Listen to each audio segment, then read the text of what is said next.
Hi, good evening, everybody. My name is Sarah Augustine, and I'm the Archivist and Oral History Coordinator at Whites Bog Preservation Trust.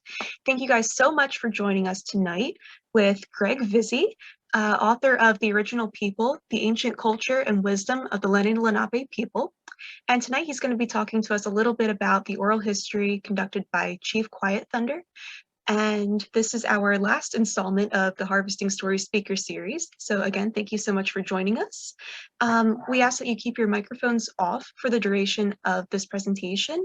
And if you have any comments or questions throughout the presentation, feel free to put them down into the chat. I'll start a little prompt there for us, just so you know where it's at.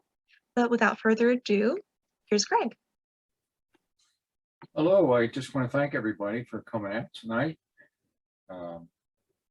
This talk is called The Original People, the Ancient Culture and Wisdom of the Lenni-Lenape People. My name is Greg Vizzi, and I'm a resident of Sweetwater, New Jersey, located about 5 minutes from Batstow Village. And I'd like to thank you, Sarah Augustine, and the Whites Bog Preservation Trust for giving me the opportunity and the honor to speak on behalf of Chief Quiet Thunder and his lineage. A quick disclaimer, I'm not Indian. I have a European background. First, I would like to acknowledge that the land my house sits upon, as well as the town of Whites Bog, was originally a part of Lenape-Hokink, the traditional homelands of the Lenape people, for many thousands of years. They considered this sacred land because it is a part of the creation and Mother Earth. It was sacred to them. For this presentation, I'd like to tell you who Chief Quiet Thunder was and talk about the way of life of the Lenape people as described by the chief. Chief Quiet Thunder and I collaborated on a book called The Original People, The Ancient Culture and Wisdom of the Lenni-Lenape People. All of my knowledge of the Lenape people and everything in the book and this talk comes directly from the oral history of Chief Quiet Thunder. The book contains 300 pages of stories in the chief's own words with 150 photos and illustrations. It has 8 chapters, which are broken into 1 or 2 page sections. There's a section index in the back of the book, along with a listing of the photos and where they were taken. I'll also read some passages from the book today. This presentation should take about 45 minutes, and then I'll try to answer any questions you might have for, let's say, about 20 minutes. And the book can be purchased on the Amazon.com website. Besides being an author, I'm also a nature photographer, permaculture consultant, and a naturalist. A naturalist is somebody who studies nature and interprets the natural world. My particular interest as a naturalist is the relationship that indigenous people have with the natural world and which strategies and wisdom enable them to harmonize with the cycles of life around them.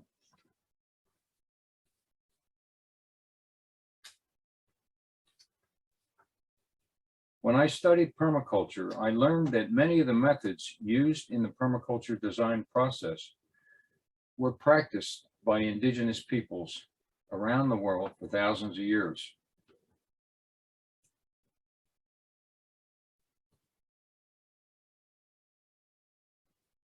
They are the masters when it comes to living in harmony with the earth. As a kid growing up in South Jersey, I admired the Indians. In my wanderings in the forest, along the streams, and in the fields, many of us did that all the time back then. This was before the internet and computers. I found arrowheads, broken pottery, and other artifacts. I wondered about the people who made them and how they lived. There was never any mention of the Indians of New Jersey when I was in school. So I assumed all the Indians were living somewhere out west. Imagine my surprise when I discovered that there were Indians living in New Jersey. In the late 1980s, I met Chief Quiet Thunder. It was at a Columbus Day festival at the Rancocas Indian Reservation near Mount Holly. By the way, the Columbus Day Festival has been changed to, I think it's National Indian Awareness Day or something to that effect. He had set up a village-type display along the woods. There were dozens of handcrafted tools and implements made from bone, wood, and stone. There were feathers as well as bows and arrows, knives, clan shields, drums, rattles, and eating utensils. As he spoke to a small group of listeners, many of my questions about the people were answered. After that, we kept in touch with each other and we eventually became good friends. Chief Quiet Thunder was a beloved husband, father, and grandfather, a chief, an educator, and an oral historian for his tribe. He was born in Woodbury, New Jersey in 1934. Sadly, he passed away in November of 2020 at the age of 86. He gave cultural programs to students and adults in New Jersey, Delaware, Pennsylvania, and Maryland for over 30 years. He was loved and admired by many, especially his students. He was unique among Native Americans because he was a traditional Indian who shared his oral history to a wide audience of both Indians and non-Indians. I'd like to read a couple of passages from the Chief's introduction to the book now.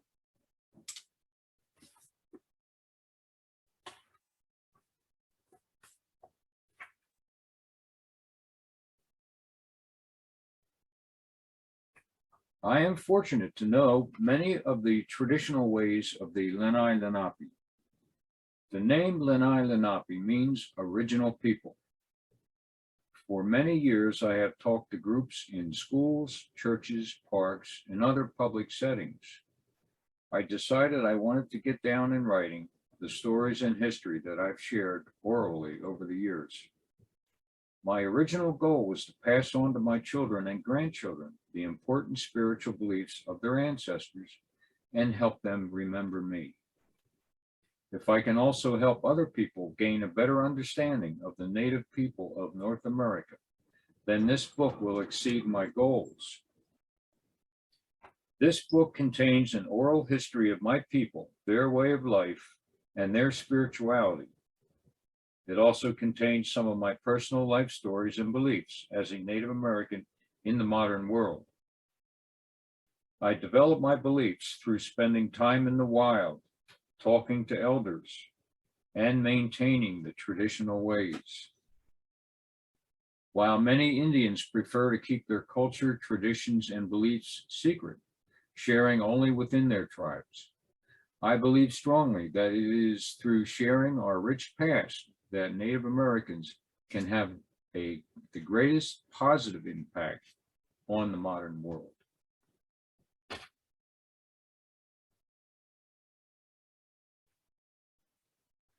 Oral history is a way of passing on tribal history, knowledge, and wisdom to younger generations through stories and the spoken word.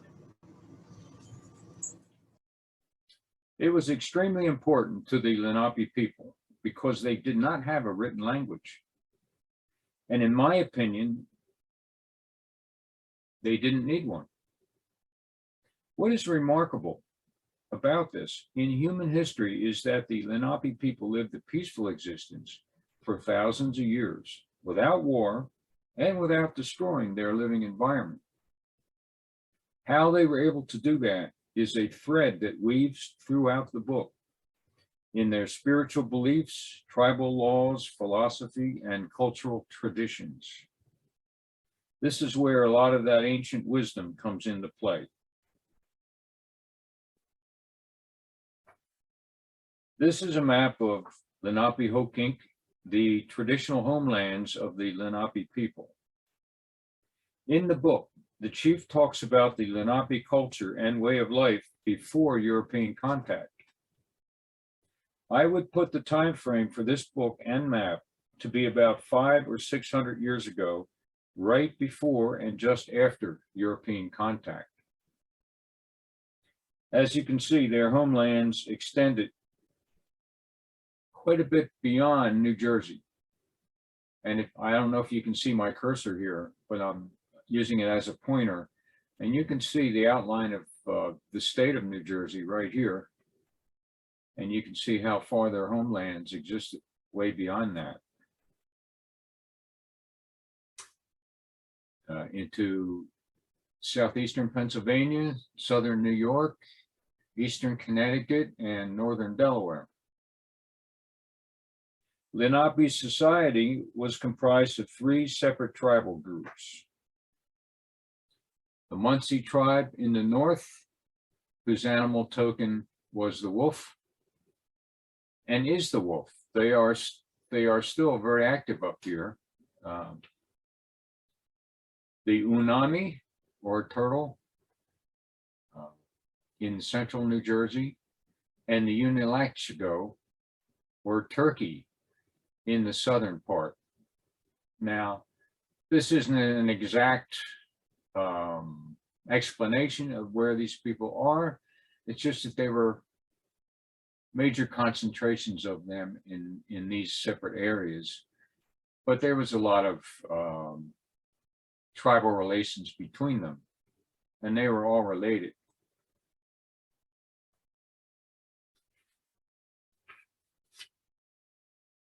The next breakdown is the clans. The clan is based on your family ancestry or bloodline.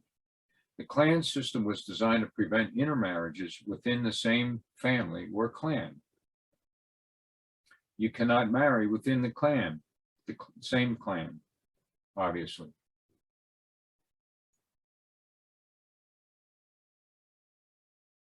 Chief Quiet Thunder's lineage is the Unami, or turtle clan and tribe, which comes from his mother's family, originally from Ghoultown area in New Jersey. Lenni-Lenape means original people. Now I'm speculating about this because I don't know the exact time frame, but we all know that there was an ice age. The ice sheet, I think, covered the northern half of New Jersey. After the ice age, when conditions came back to support life in this area, the Lenape people migrated into the area from the south or southwest. I don't know for sure. I'm sort of in a search to find out, but it could have been 1,000 years after the ice sheet melted, or even sooner. That would put it about between 7,000 and 9,000 years ago. The Lenape were the first group of people to reach the eastern coast of New Jersey. As the tribe expanded, family groups moved further away so they wouldn't compete for their resources.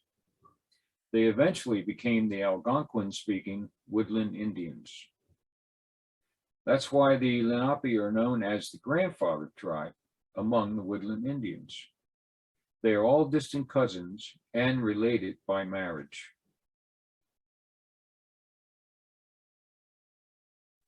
Their domiciles were called wigwams. They were dome-shaped structures, as you see in the picture here.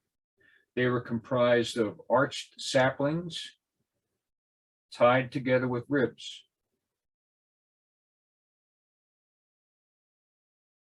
They were covered with thatched reeds in the summer and tree bark in the winter.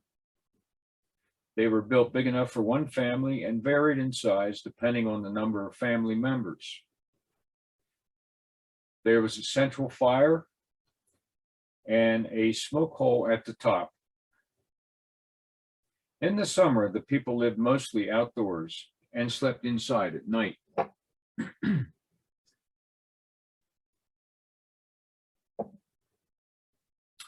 In the winter, they cooked over the central fire and in very cold conditions spent a lot of time inside. It was a time for storytelling, oral history, and crafting stone tools for hunting, trapping, and fishing. The average size of a village was about 12 wigwams. Villages were scattered around from a mile to 30 miles apart and connected with footpaths. Not every village had a chief, but they did have headmen or elders who made important decisions. A group of several villages might have had an elected chief.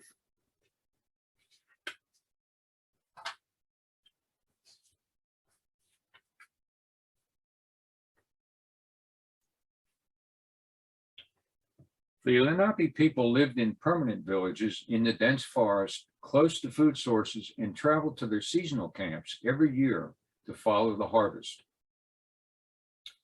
One thing that Chief Quiet Thunder would emphasize during his programs was the concept of time. Sometimes he would say, there is one thing that modern man has a problem with. He either has too much of it or not enough of it. It is time. The Lenape people looked at life in an entirely different way than the Europeans. European time was one of the hardest things for Indian people to adapt to. They did not measure time the way the Europeans do. They measured time by the seasons. For every season, they traveled to specific areas of Lenape-Hokink for the harvest. Early spring was called the season of the Southfish. Some of the people stayed in their permanent camps and villages to plant gardens and tend to the infants and the elderly. Others migrated from their villages to their fishing camps along the Delaware River here. There they harvested the schools of fish that were migrating up the Delaware River to spawn. They were after the rockfish or striped bass, shad or southfish, herring, weakfish, and white perch. They used V-shaped stone traps, spears, and fish weighers to catch the fish. They also used dugout canoes to go after the schools of fish that didn't come close to shore. At the camp, they cleaned, dried, and smoked the fish for winter storage.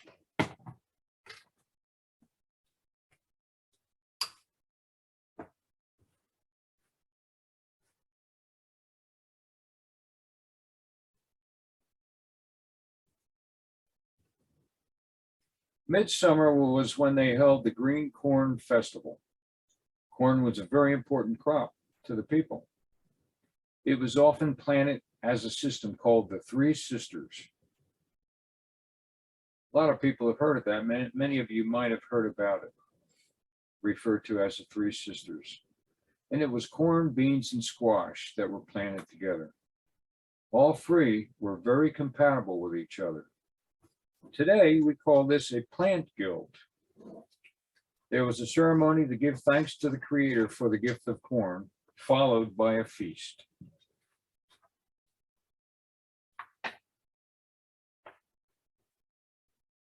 Summer was called the season of the Quahog, which took place at the seashore, a time and place for harvesting the Quahog clams and shellfish.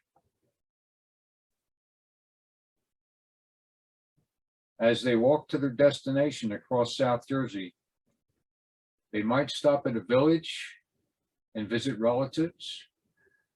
Burden Hill was one of the stopover points for the chief's family. I should say his ancestors. There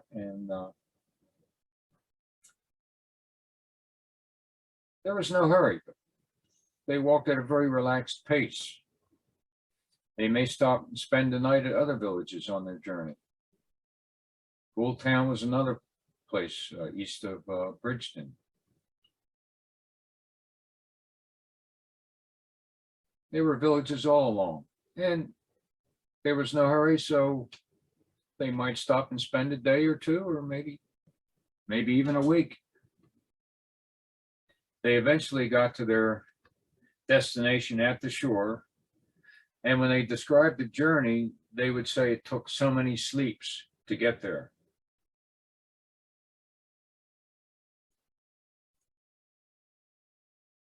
Once they settled into their seashore camps and villages, they harvested fish, crabs, clams, and oysters. The focal point was the Quahog Clam, which was treasured for its purple and white shell that was used to make wampum beads. And you can see how beautiful those wampum beads were. They were very difficult to make. It took a long time, and they were highly valued because of it. I like to point out to people that the Lenape folks that traveled east were the first to vacation down the shore. This is a tradition still practiced today by us modern folks. In this photo, the chief is demonstrating how the Lenape craftsman would drill a hole in the shell with a pump drill. And you can see the shell down here, and it's got, the spindle has a very sharp stone tip. And this is pumped up and down, and the thong wraps around that spindle and pulls the handhold up, and then it's pushed down again. And this flywheel just goes around very quickly, and it drills through pretty rapidly. All the members of the family dug up and harvested the quahog, both for the meat and the shell. At the end of the summer, after the meat was dried and stored, the Lenape headed back to their villages and winter camps to hunt and trap, and to harvest the corn, squash, and beans, and everything else they had planted and needed to gather.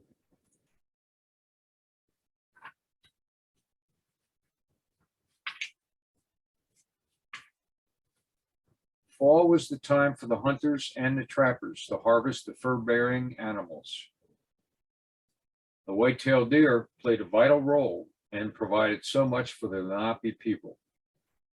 As the hunters and trappers brought in the game that was harvested, the women and many of the elders cut up the meat and fleshed the hides and prepared them for making various items, such as clothing.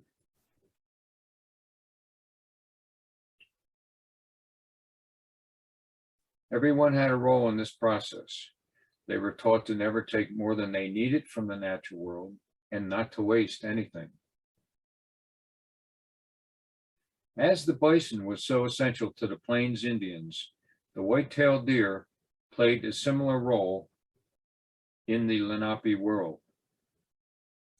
I'd like to read a description from the book of all the essential items that were made from the parts of the deer.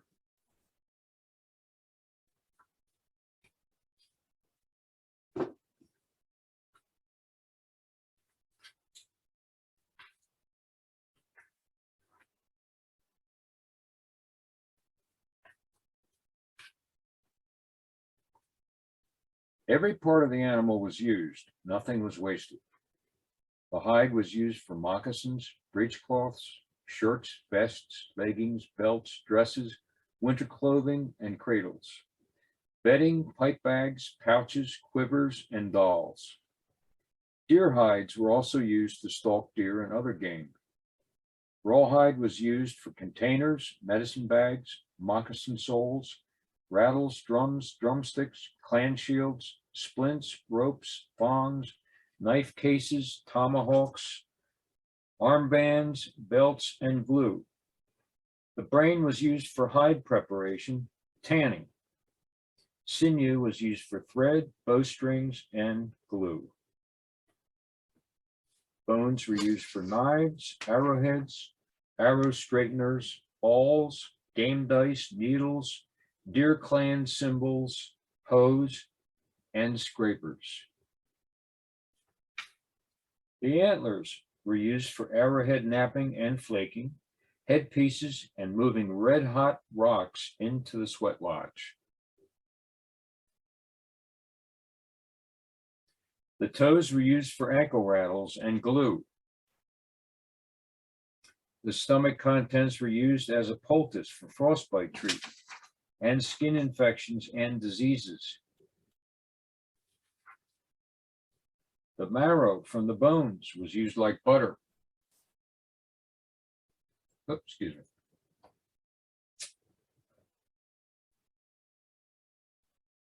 The hunter wore an antler headpiece and a robe made from a deer hide to imitate a deer.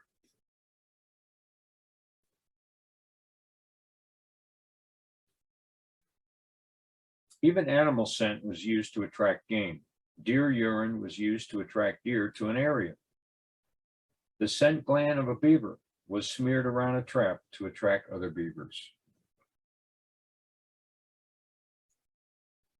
Okay. By late fall, the Lenape were settled into their permanent camps and villages. The gathering season began when the leaves started to turn to their fall colors. Still reading from the book here. Nature does not follow a calendar, and neither did the Lenape people. Indian time means roundabout. The gathering season was around the time the leaves changed colors. There's a relationship between the nuts, herbs, berries, and roots ripening and the leaves turning to their fall colors. This varied in different areas.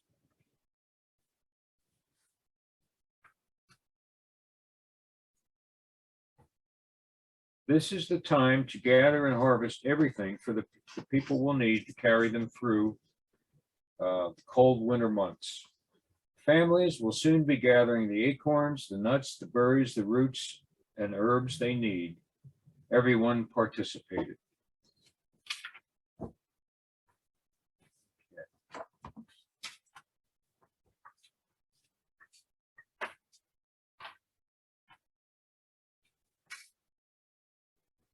Now I'd like to describe what village was like before European contact. I would say that the family was the center of their universe, for sure. In the spring, it was an exciting time for the village when the wild strawberries became ripe. Families took the little ones into the forest to help harvest the strawberries, which were an important first fruit and medicine. Families worked together in the harvesting and the celebrations that followed.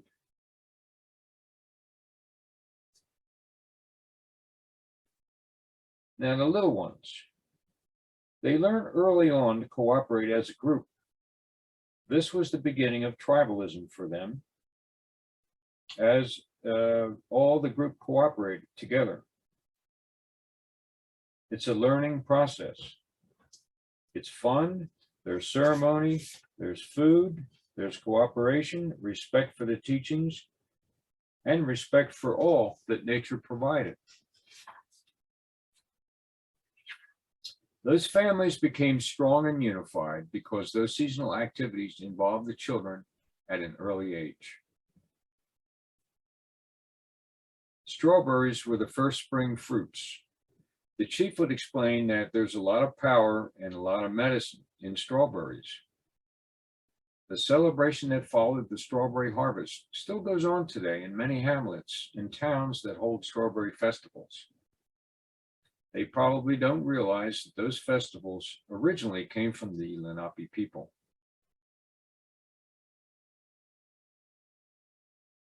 Each season was an event where there was either harvesting or planting and a celebration to follow. The celebration involved everyone in the village and combined dancing, drumming, and a feast. There was always a feast. It was the clan mothers who determined when these celebrations would take place.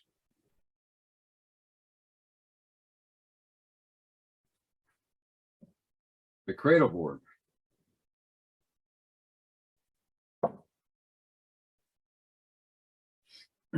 Education of the children began in the Cradleboard.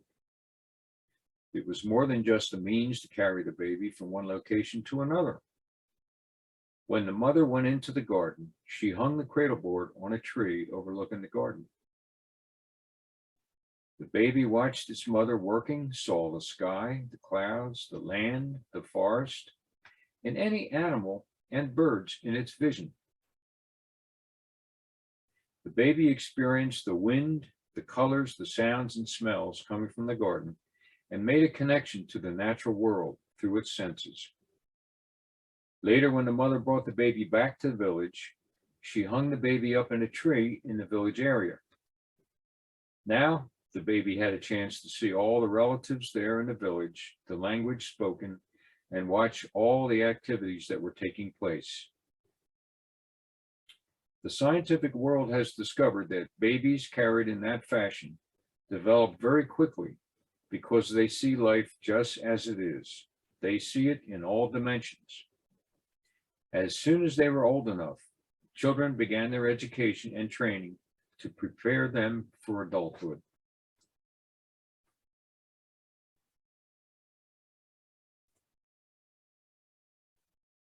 By the age of 12 to 14, the Lenape were considered adults and able to support their own families.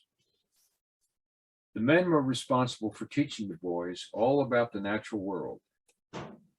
Natural world was their university. If a young person was interested in a particular animal and studied it, but couldn't understand something that was taking place, he could always turn to the elders to get that understanding. The elders had learned and experienced many things over the generations. They were highly respected and were always there to answer questions. But the young ones were encouraged to find the answers on their own first. It's very important. All right, I'm going to read a section from the book called Training for Braves.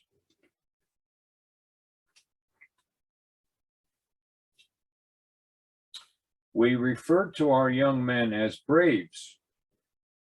We strove to train them to be strong physically as well as mentally. They were never called warriors because we were a peaceful people. Though they were able to defend themselves if need be, war was not a threat. There were many activities that were performed for fun that toughened a young man's body. There were games such as running, stickball, wrestling, archery, and swimming. Training included learning to identify all the animals and knowing their habits. It also included how to fish, track, trap, stalk, and hunt the animals. Training also included Indian lore. One thing that was very important was to always tell the truth. It was important to learn at an early age because it prepared them to become responsible. That made it possible for the whole tribe and others to believe what that person said was the truth. They considered truth to be sacred.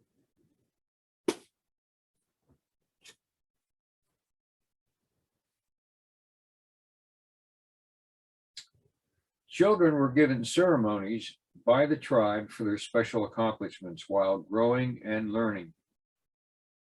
They might have ventured out on their own to learn a particular skill, such as imitating various bird and animal sounds, animal tracking, hunting, or fishing skills, or learning how to fit into their natural surroundings.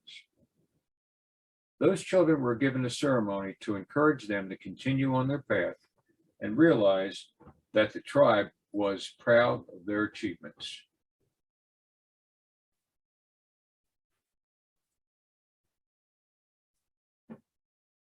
The season of the clacking stone came in early winter. As winter set in, the people spent more time inside their wigwams.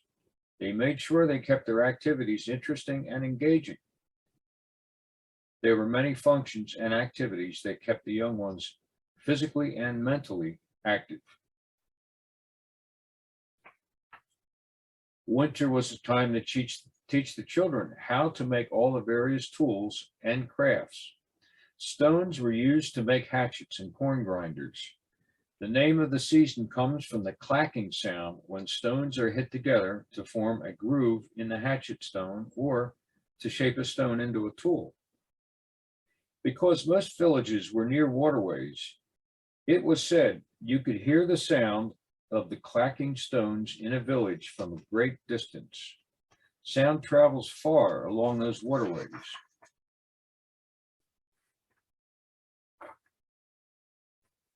Chief Quiet Thunder would often demonstrate the process of making the groove in the stone for an axe. I've been working on my own stone axe. You find a nicely shaped stone which has been worn smooth by water. Then you take a harder, smaller stone, which is called a hammerstone, and you gently strike it. It makes a nice sound and has a calming effect on your nerves if you do it in a relaxed manner. And I've got one I've been working on here, and I'm going to just give you a quick demo with the sound to give you an idea what it sounds like.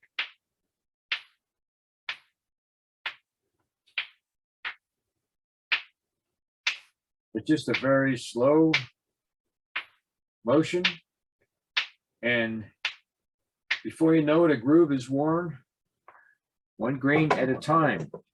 It's taken off.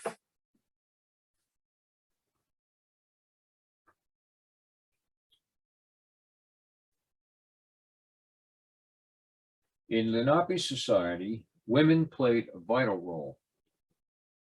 I'm quoting from the chief.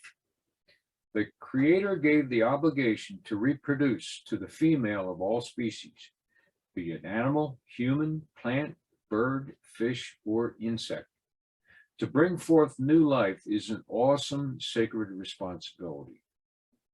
Without the woman or the female, all life ceases. So, from the Creator's position of putting the woman in this category, we understand that she is a very, very special person.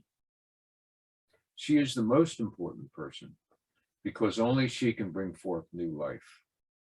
And after she brings forth new life, it is the female who does the instructing for all those early years. So women were not only powerful, they were highly revered, almost held sacred. In the Lenape world, women carried a lot of political power. The clan mothers played a big role in selecting their chiefs. When they selected a leader, it was based on the qualities that ensured the survival of the tribe. Clear thinking and sound judgment was on top of the list. But generosity was also important. The women did not want to send their sons to war, so they tried to keep things peaceful. The clan mothers selected the peace chiefs.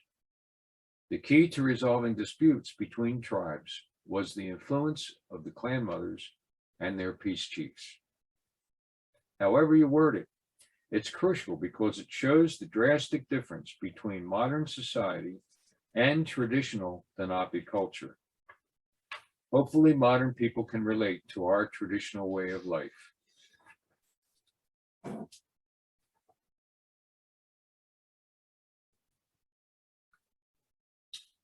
There's a quote at the end of the book that I love by Chloe Wong, who is one of the directors at Bartram's Garden in Philadelphia. She wrote, "Today, Indigenous people are at the forefront of environmental struggles worldwide, and they carry crucial wisdom for working toward a livable future on this earth." It is often that was her quote. And I've observed even in my environmental activism that it's often the women who are the leaders in environmental protection. Rachel Carson wrote The Silent Spring, which ushered in the environmental movement and gave birth to Earth Day. Perhaps because they are mothers, they feel closer to Mother Earth and determined to protect her. Many women spearheaded environmental initiatives in the past and continue today. The context of our lives today is an artificial industrial world created by the industrialists, technologists, and the banking, pharmaceutical, energy, and other corporate cartels. We all know this well. It does not matter what form of government, be it communism, capitalism, socialism, or fascism. The landscape looks the same. This modern industrial system is based on overconsumption of finite resources. fear of scarcity and competition for resources. It's an unsustainable system which leads to climate disruption, displacement of people, conflict, and war. Contrast that with the indigenous worldview, which is inclusive of all life. Their context is the natural world, the source of all life. This photo represents the north and south migrations of the Canada geese. Modern man has tried to describe the migration of the birds, the animals, and insects as instinct. The Lenape elders called it the original instructions. It is their most ancient teaching. And I quote the chief here. These were given to our ancestors by the creator of all life. The elders passed these instructions on the new generations through the spoken word.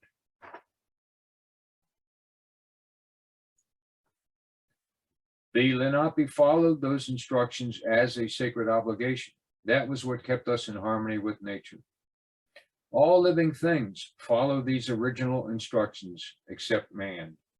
Man was given the power to choose. It is man who is out of balance and is causing an imbalance with nature. The Creator has designed the creation in such a way that everything works, and it works in balance.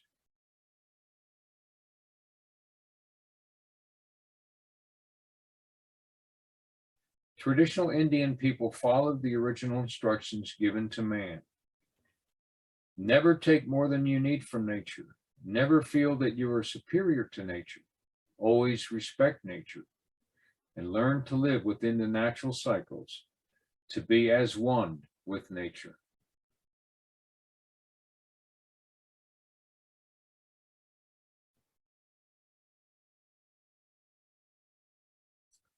This is the Great Seal of the United States from a 1904 die drawing. The founders of our country learned from the native peoples about how to form a representative government. This is well documented.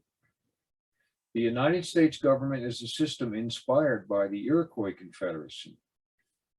Benjamin Franklin made a statement once, those so-called, quote, ignorant savages, quote, can have such a workable system that we as civilized Christian people should be able to do the same. So the US Constitution was inspired by the principles of the Iroquois Confederacy. It was a model the founding fathers used to form the Republic. Today, we are living under some of the same principles that the Indians from the Iroquois Confederacy lived. Every tribe within that confederacy is represented in the Grand Council. Okay, I'd like to read from the book to wrap up with a bit of indigenous wisdom I think we can all relate to. It's called The Seventh Generation Philosophy. It encourages us to look to the future.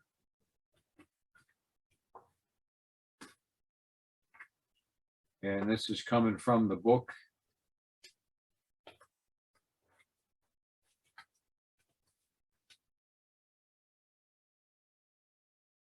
Okay.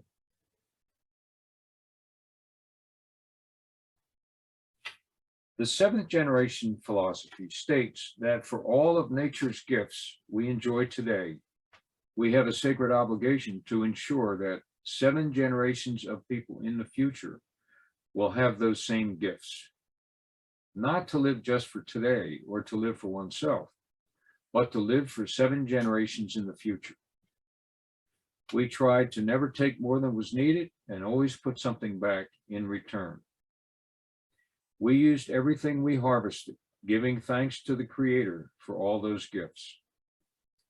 As long as we were in control of the land, we stood by that obligation. That is what sustained and kept everything harmonious. Because of that, there was always a great abundance of resources in the land. There is a legend, not just with the Lenape people, but also with many tribes. The 7th generation will stand and reclaim the heritage. Truth crushed to earth shall rise again, and the seventh generation bears that truth of our place in the creation and our responsibility to maintain it.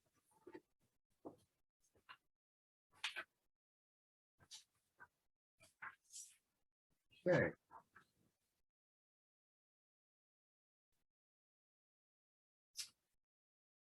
I think of indigenous wisdom as a key to understanding how we can integrate our lives with nature in a harmonious way that allows us to flourish along with nature, which is the source of life here on Earth. We need to listen to our indigenous brothers and sisters and pay attention. Thank you for listening. And I'll be glad to take any questions you might have. Thank you so much, Greg. And yes, if anybody has any questions, feel free to either put them into the chat or you can unmute yourself and ask it.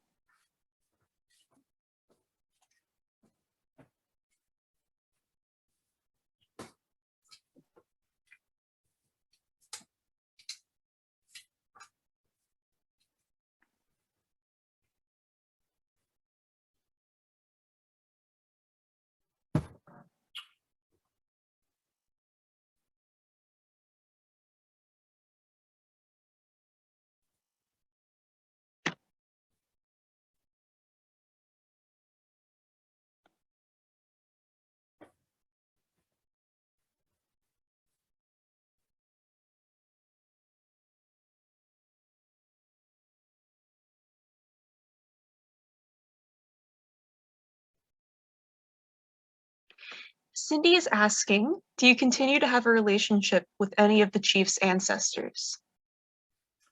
I keep in touch with the chief's daughter and son, and also his grandson.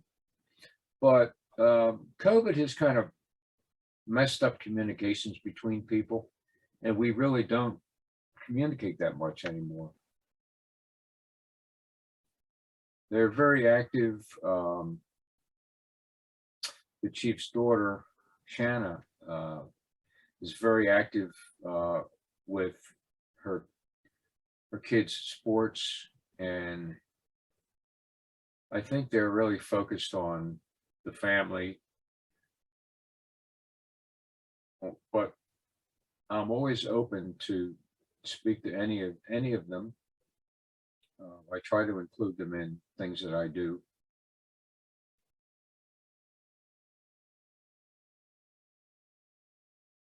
Great. And Ben is also asking, where and when is the next gathering of Lenape people? Oh, you would have to look that up on the internet. The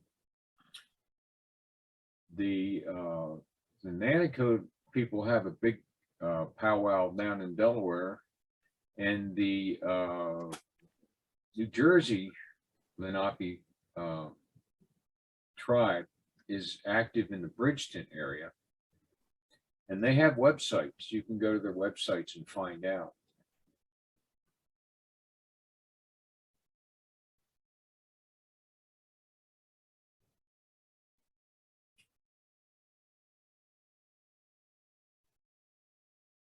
But I would say, to add to that, Chief Quiet Thunder and I had a friendship, and he was more involved with education in the school systems. And he did that for well over 30 years. And he really didn't involve himself with much of the tribal goings on. He was very independent that way, and his target audience were school age kids, mostly say middle school age children, because they are in a very receptive stage of life and open to new ideas, and he felt that it was the modern society that could make the biggest difference in preserving the world. And so his focus was not really into the tribal areas that much. He had helped establish the tribe and the tribe's state recognition, but he started educating on the level of the powwows, and then teachers started calling the tribal center to have him come and teach, which he did, and he was very much in demand and very busy doing that.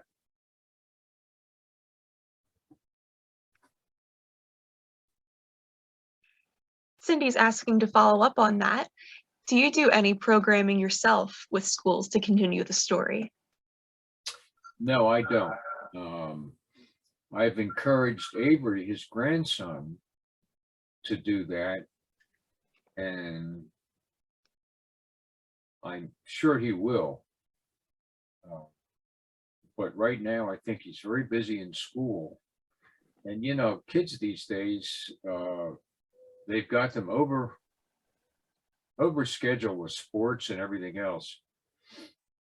But I think he's going to continue his pop's tradition, and I hope he does. I told him that I'd help him any way I could, but I'm not going to go and do what the chief did. That was the chief's vision, and my role was to record as best I could the chief's oral history and his stories and life. And now that I've published the book, I'm learning how to get the word out about the book. It's a whole other process. So when people such as yourself ask me to do a presentation, I'm glad to do it. I'll do presentations in person or by Zoom, because I think it's an important message that the chief really was trying to bring to the world.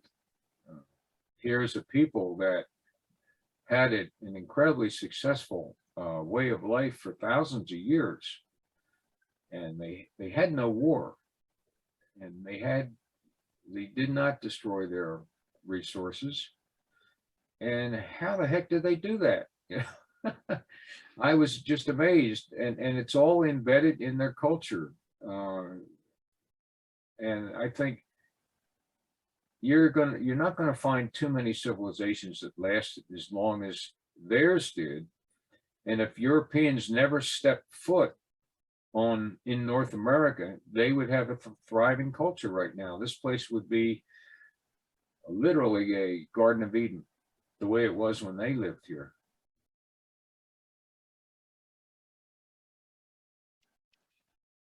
All right, we have one more question.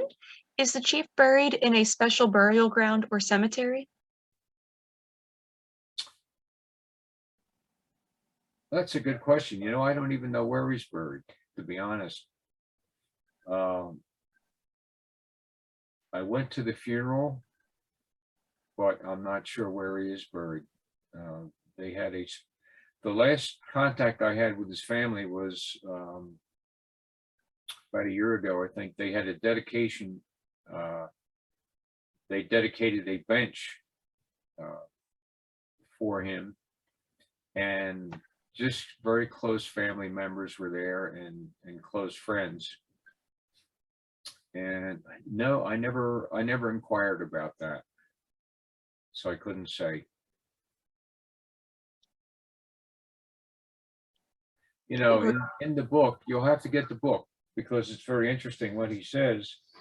And I'll read it to you. It's the beginning of chapter 6, A Spiritual Way of Life.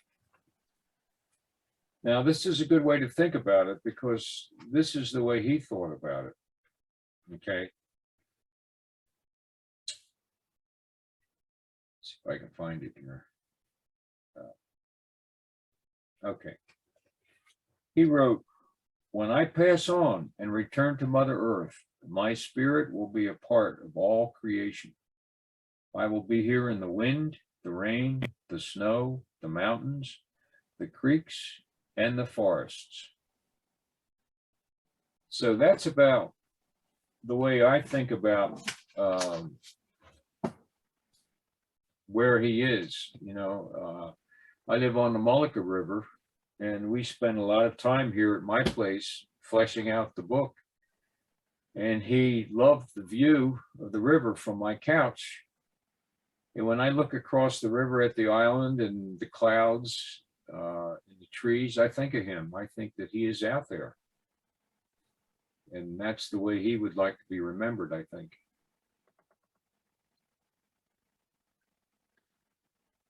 That's really powerful. And it looks like a lot of people are in the process of or have already bought the book. So that's exciting. Well, I think it's a very important book. I had sort of a ghostwriter role in it. I mean, the book, if you want to get a real kind of a nutshell description of the book, it's like having the chief sitting there next to you, talking directly to you. I took great pains to write it in his words from all the recordings I took of him. So it's pretty much all in his words. It's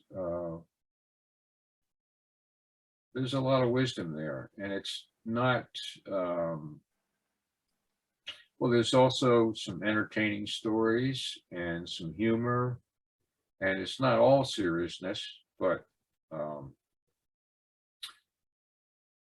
I think I was able to get most of his important message into the form of a book. The original book included a lot more adult information, which I left out of this book. So this book is appropriate for beginning age 6 on all the way up to adult. So it's more of a universal appeal. So I hope you go out and pick it up. I think it's a great read, and that's what other people have told me. And if you like it, please give us a good review on Amazon.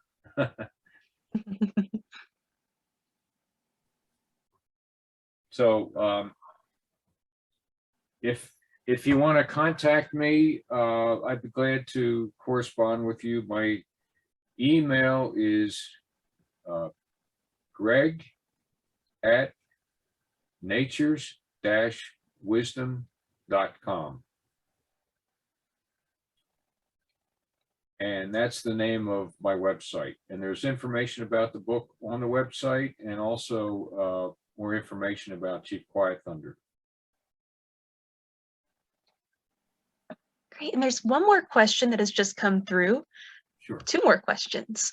Okay. Were there settlements in the Browns Mills area? Were there? I'm not sure. Oh, you're asking me? Yeah. Well, I can tell you this. I was involved with the Great Egg Harbor Wild and Scenic River study and process, which was a 6-year-long process. They had archaeologists estimate how many settlements there were in the watershed. And after quite a bit of study, and these were experienced New Jersey archaeologists, their comment was, all you have to do is follow the rivers, and there were settlements along all the rivers. They tended to build their settlements on plateaus overlooking moving water. wherever possible. So I would say, since New Jersey was fully occupied by the three tribes for thousands of years, up to at least 7,000 years, every place that was a good place to live was probably settled, or at least a temporary camp or village. I know there was a big settlement in Marlton at the old Savage Farm. It was a huge settlement, and thousands of artifacts came out of that area. And down my way here, let's see, the Northfield area, I think, along Paccon Creek, there was huge settlement, a huge village. Wherever you find broken pottery, that's a village site, because pots, aside from being heavy, were a little bit too fragile to be going from one season camp to the other. So your pottery tends to be, more of a permanent village site when you find pottery. I found pottery, those pieces you saw earlier, I found that pottery stuck to a root ball from a tree which had fallen over in my neighborhood in Magnolia. It wasn't far from the street. So, when they talk about being a part of the land, it's hard for us to wrap our minds around, but in their minds, the land holds the blood and the bones of thousands and thousands of years of their ancestors, which have gone back to Mother Earth. So when you hear that expression, every footstep upon the earth is a silent prayer.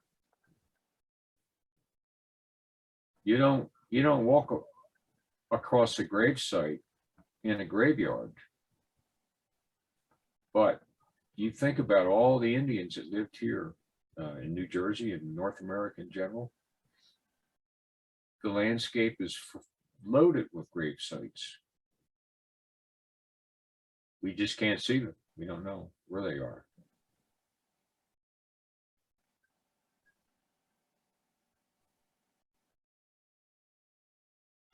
All right, and Lisa is asking, is the book for sale at Whitesbog? And I will say not yet, but that is something we are going to be working on. I'll have to say that I'll make them available to you at a good discount. Awesome.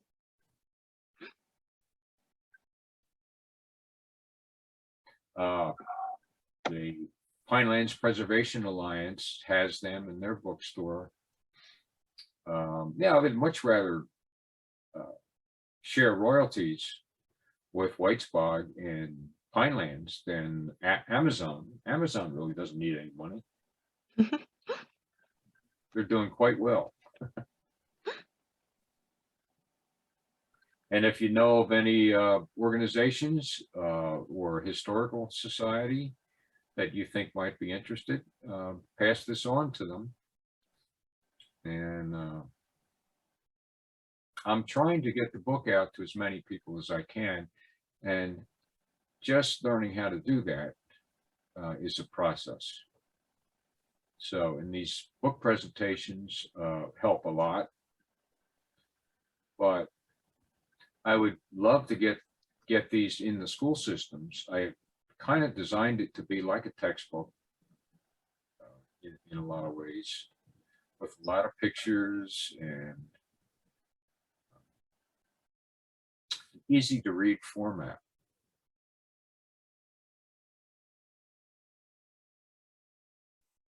Okay, any other questions?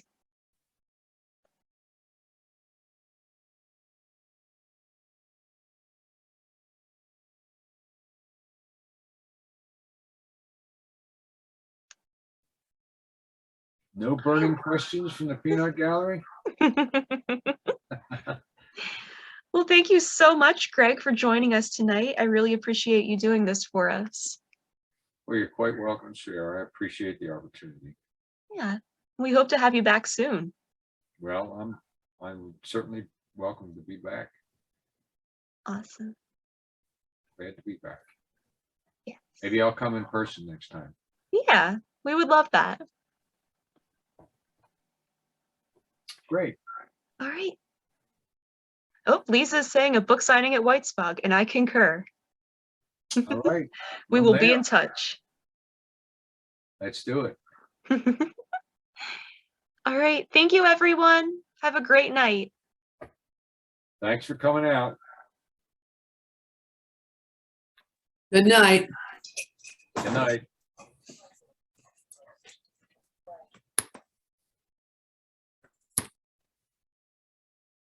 I guess I'll sign off here. I figure out how to get this. Yeah. There we go. Here we go.